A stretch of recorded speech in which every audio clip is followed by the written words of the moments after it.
نحمده ونصلي على رسوله الكريم. أما بعد فأعوذ بالله من الشيطان الرجيم. بسم الله الرحمن الرحيم. نون والقلم وما يسطرون ما أنت بنعمة ربك بمجنون وإن لك لأجرا غير ممنون وإنك لعلى خلق عظيم. صدق الله العظيم. دا سورة قلم مکی صورت تے او په مکه معظمه کې چا خدا په دویم نمبر باندې لیکلی دی او چا چې کوم دی نو په یعنی د دې مختلف ایسی دي د هغې د وجې نه یعنی چا رستو لیکلی دی ځکه چې په دې کې کوم واقعات راغلي دي نو د هغې نه دا اندازه لګي چې یعنی مطلب دا لږ وروستو د سوره مدثر او مزمل نه او د اقرا بسم ربک الذی خلق نه دا رستو نازل شوی دی. د دې د مضمون نه دا پته لګي ځکه چې رسول الله صلی الله علیه وسلم په دغه وخت کې یعنی عام دغه شروع کړو دعوت او بیا کافرانو د هغې مخالفت کو ابو لهب کو دغه شانتی ولید کو او نور داسې څه کسانو چې هغې دا کوم سرداران چې نو دوی ډېر زیات سخت مخالفت کو. د دې د وجې نه یعنی مطلب دا پته لګي چې یعنی دا لږ وروستو نازل شوی دی. الله سبحانه وتعالی په دې صورت کې فرمایي نون دا حروف مقطعات نه دی دا ټکي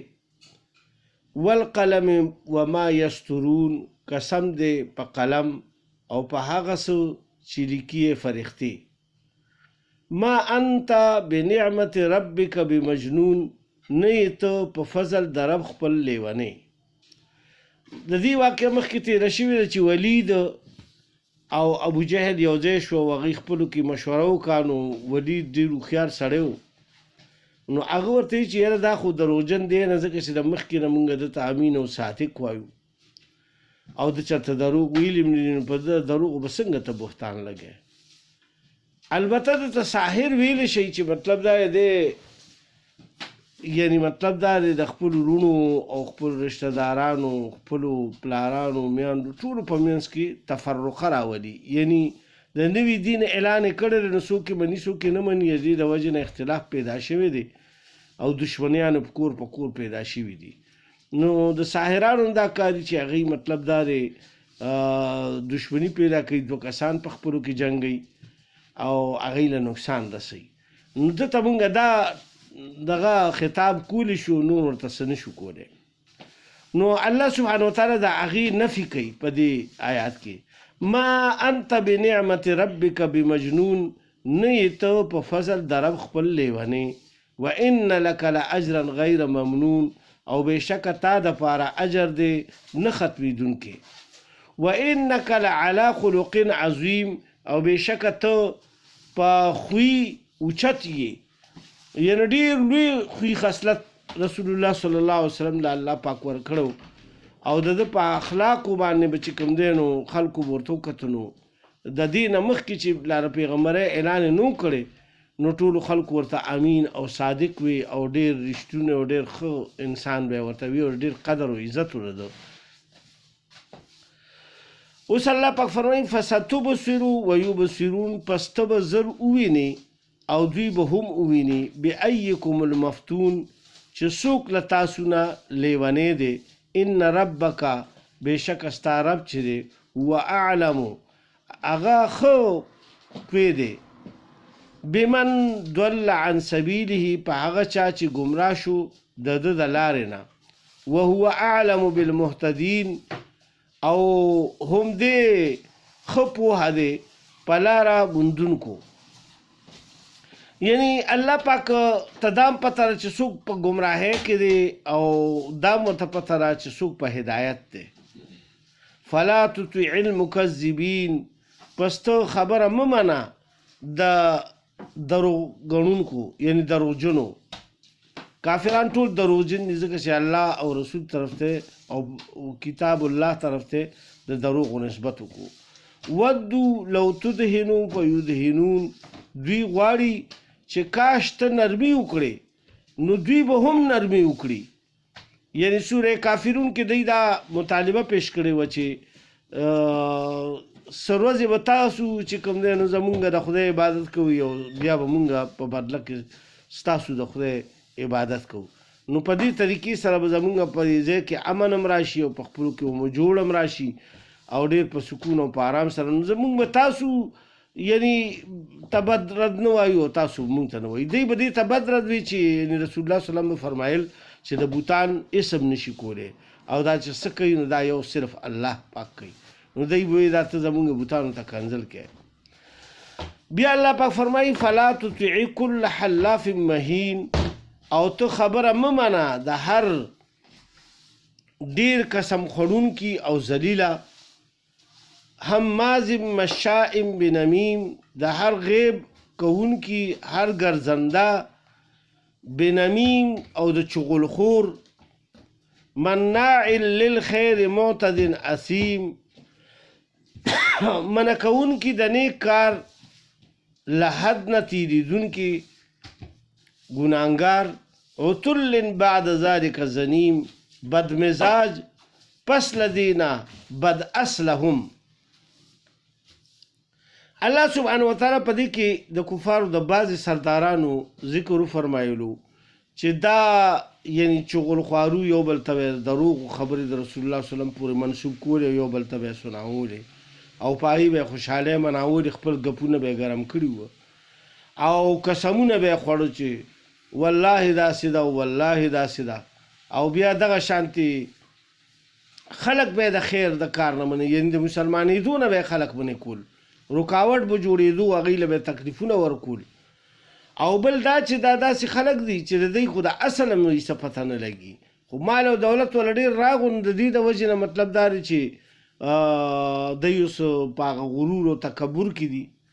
نو الله پاک فرمایي ان کان ذا مال و بنین، ځکه چې دی خاوند د مال او د زامنو. د دې نه مخکې د ولید ذکر خاص طور ذکر شوی و او د ده را ذکر بار بار راځي په کلام پاک کې، ځکه چې دله الله پاک ډېر دولت او بچي ورکړي وو. او دغه شانته ډېرو کافرانو دا چې غرور او تکبر والو دی له الله پاک ډېر مال او بچي ورکړي وو، نو دوی به په دې باندې ډېر زیات فخر کولو. اذا تتلا آیاتنا، او هر کله چې لوستلی شي په ده باندې آیاتونه زمونږه، قال اساطیر الاولین، نو وایي چې افسانې دي د پخوانو خلکو. دی وایي چې دا خو بس د پخواني خلکو کیسې ته مونږ ته بیانوي، د موسی علیه السلام شوه، د نوح علیه السلام شوه، یا د ابراهیم علیه السلام کیسې دي، بس دا خو ته مونږ ته بیانوي، نو بس دا خو هغه زړې کیسې دي، بس دا خو مونږ اورېدلې دي. نو دوی خو په حقیقت کې نه اورېدي چې هغوی دا کیسې نه دی، په هغې کې خو عبرت و، ځکه چې الله سبحانه وتعالی هغه قومونه تباه و هلاک کړه چې چا د دغه پیغمبرانو خبره ونه منله او هغوی نیست و نابود شو. نو هغې ته یې نه کته، بس د هغې نه یو کهاني جوړه کړو چې دا یو کهاني ده، د عبرت په سترګه او د عبرت په غوږ باندې نه اورېده. نو الله پاک فرمایي سنسمه علی الخرطوم، مونږ به زر داغ ورکړو دته په پوزه باندې. د پوزې دا داغ چې کوم دی که نه، دا بیا نه ختمیږي او پوزه په ټول بدن کې دا ظاهر ده، دا سړی په ټول هم نشي. لہذا الله پاک د دې لپاره وفرمایل چې دله مونږ په پوزه باندې داغ ورکړو په جهنم کې. انا بلوناهم، بېشکه مونږ ازمایلي دي دوی، کما بلونا اصحاب الجنه، لکه چې مونږ ازمایلي وو خاوندان د باغ. اذ اقسموا لیسرمنها مصبحین، هر کله چې دوی قسم وخوړو چې دوی به ضرور پرې کوي د دې میوه سحر وختي. دا باغ والا خلک څوک مفسرینو حضرات لیکلي دي چې دا څوک وایي یمن کې و او څوک وایي چې په عربو کې و یا افریقا کې و، مختلف ځایونه یادوي که نه، خو یو ډېر ښه انسان و، د الله نه یریدونکی و، ایماندار و. د هغه به چې فصل وشو هغه به خپل فصل چې کوم دی 3 ځایه کو. یو حصه به د الله په نوم باندې اول ورکه، بیا دویمه حصه چې کوم ده نو هغه به دغه باغ د پاره کېښوده، د هغې خرچ اخراجات یعنې یو بخور وغیره یا هغې له تخم وغیره به یې چې وړو او د هغې باندې به چې کوم یعنې زمینداران وغیره به پکې لګېده، چا به پکې کار کولو، ایله به یې مزدوري ورکوله، نو دا به یې د هغې دپاره ایښې وي. او یو حصه به خپل کور بچو ته واچوله. نو په دې طریقې سره به ده چې د څونه به د کال آمدن وشو نو هغې نه به دا د 3 حصې کې او په دې 3 حصو کې به ده دا داسې تقسیمولی. نو الله د ده په دې باغ کې ورځ تر ورځه برکت اچولو او ورځ تر ورځه به دې میوې زیاتې کولې. کله چې دی وفات شو نو د ده بچي نو هغه یې په خپلو کې سلا وکړه چې زمونږ دا پلار خو مړه پاګل و، لیونی و، ټول مال خو هغه په خلکو باندې لوټ کړی دی، لہذا داسې کار کوو چې سبا به مونږ د میوې د پرې کولو ورځ ده نو مونږ به سهار وختي لاړ شو چې لا څوک نه پاسېدلي په تیاره باندې، او چې څو خلک را پاسي نو بس مونږ به خپله میوه را غونډه کړي او بورو کې به مو اچولي یو، بس بیا به یې کور ته راوړو او بس سنبال به یې کو، بس څوک به خبر هم نشي. ځکه اکثر به تاسو کتلي چې چېرته زکات ویشلی شي یا عشر ویشلی شي یا څه خیرات وي نو هلته دا غریبانان مسکینان ټول راغونډ شي، نو فقیران وغیره چې چاته پته لګي هغه یې هلته لاړ شي چې یاره مونږ ته څه میلاو شي د دې نه. نو دی د دې نه یېرېده چې یاره په مونږ باندې به چېرته دا فقیران وغیره بیا به راشي، بیا به ځان هم نشو خلاصولی، لہذا وختي کې به لاړ شو چې بس د دې نه میوه راغونډه کړو، بس هغه به په سهار وختي کې راوړو چې څوک راپاسي نو دا به بیا مونږ کور ته سنبال کړي وي. نو الله پاک وفرمایل چې دا باغ والا ما په ازمایش کې واچوله، دی خو دا پروګرام جوړ کو او دی اوس په خپلو کې دا پروګرام جوړ کو. الله پاک د هغې ذکر فرمایي انا بلوناهم، بېشکه مونږ ازمایلي دی دوی کما بلونا اصحاب الجنه، لکه چې ازمایلي مې وو خاوندان د باغ والا، اذ اقسموا لیسرمنها مصبحین، هر کله چې دوی قسم وخوړو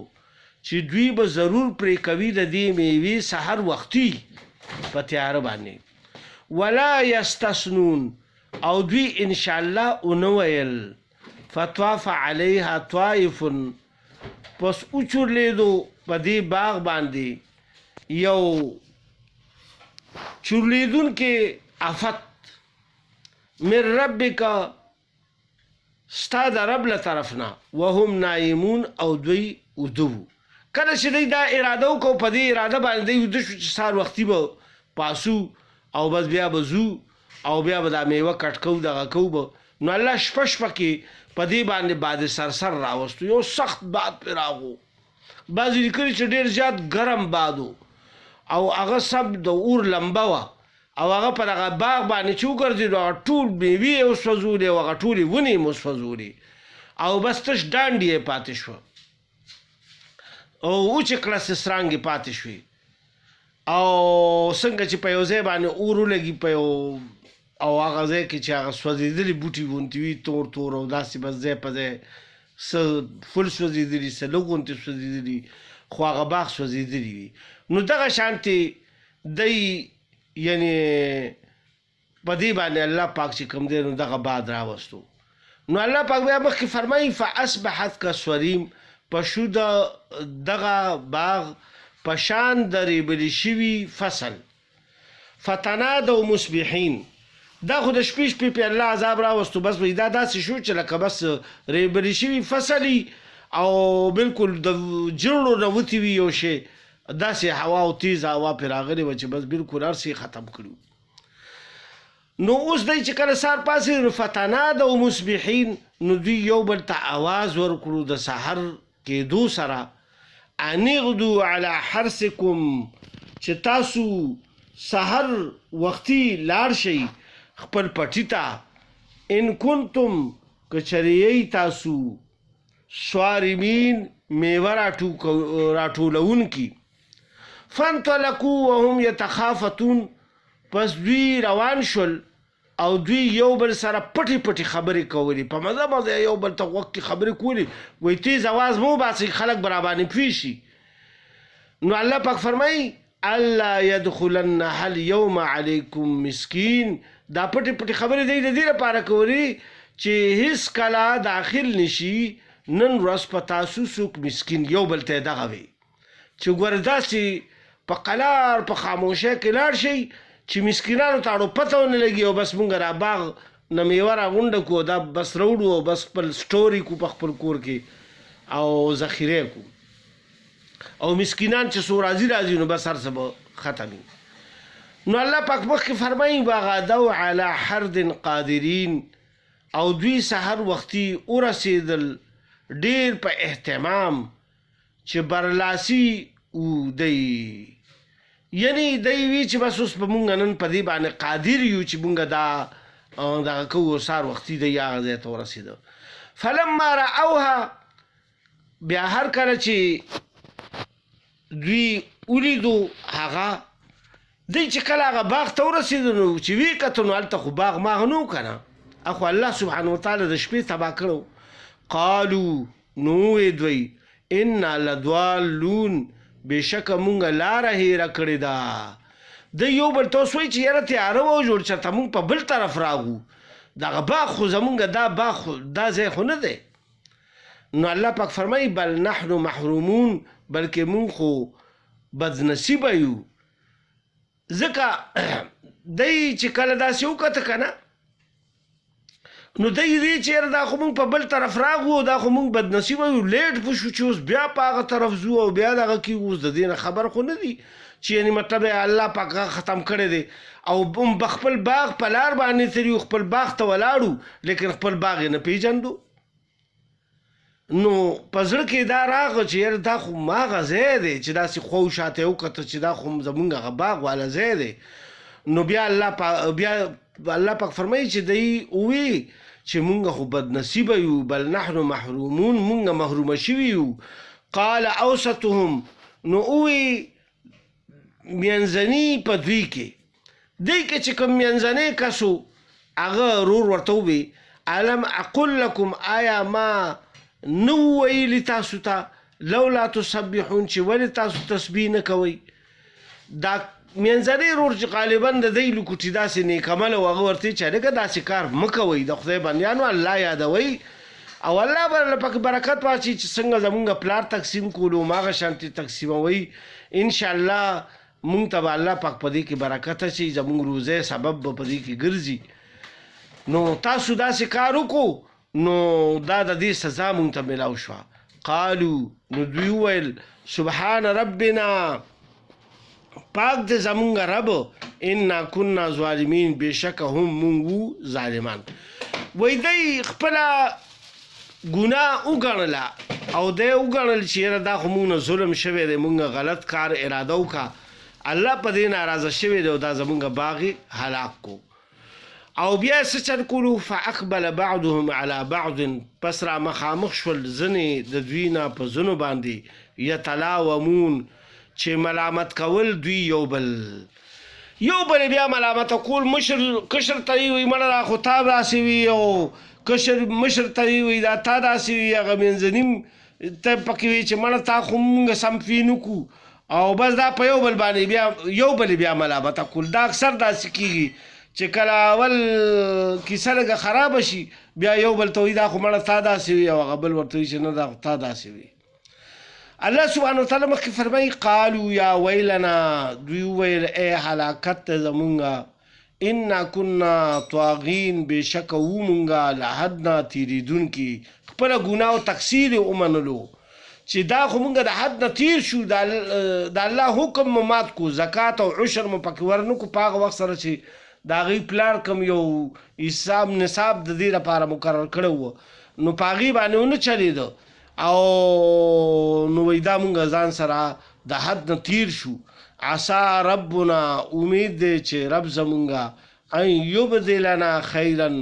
بدله راکړي مونږ ته غوره منها لدې باغ نه انا الی ربنا راغبون بېشکه مونږ خپل رب طرف ته رجوع کوونکي یو دی وایي توبه وویسته دا مسلمانانو دوی ته چې پته ولګېده چې دا خو زمونږ دغه شانتې هر څه الله تباه و برباد کړ لہذا بیا په هغې کې مشقت او هغه شروع کړو او توبه وویسته او بیا دا اراده مصمم وکړه چې آینده پرپاره به مونږ د پلار په طریقه باندې د دې میوه او دغه تقسیمو نو بعضې حضراتو لیکلي دي چې دی ته یعنی مطلب دا بیا دا باغ الله پاک زرغون کو او هغه توبې و استغفار سره او بیا به دی هغه پلار پر هغه باندې چلېده کذلک العذاب دغه شان دی عذاب ولعذاب الآخرة اکبر او خامخا عذاب د آخرت ډیر لوی دی لو کانوا یعلمون کاش چې دوی پوهېدې یعنی الله پاک دا ورپسې وفرمایل چې دا خو عذاب و د الله پاک او بیا که څوک توبه ونه باسي او په هغه خپل اړه په خپل ضد باندې قایم وي لکه کفار چې قایم وو نو بیا الله پاک فرمایي چې که دوی زندګۍ کې دوی توبه ونه ویسته نو بیا د الله عذاب په آخرت کې ډېر لوی دی هغه بیا د دې دنیا کې هغې تصور نه کېږي لو کانوا یعلمون کاش چې دوی پوهېدې الله پاک دا مثال دی کافرانو ته په دې وجه باندې بیان کو چې هغوی په مال او اولاد او په ډېر دې څیزونو باندې غرور او تکبر کولو نو الله ورته د دوی دا مثال بیان کو او وایي که چېرې دوی توبه ونه ویسته نو د الله پاک عذاب د آخرت بیا د دې نه هم ډېر زیات لوی دی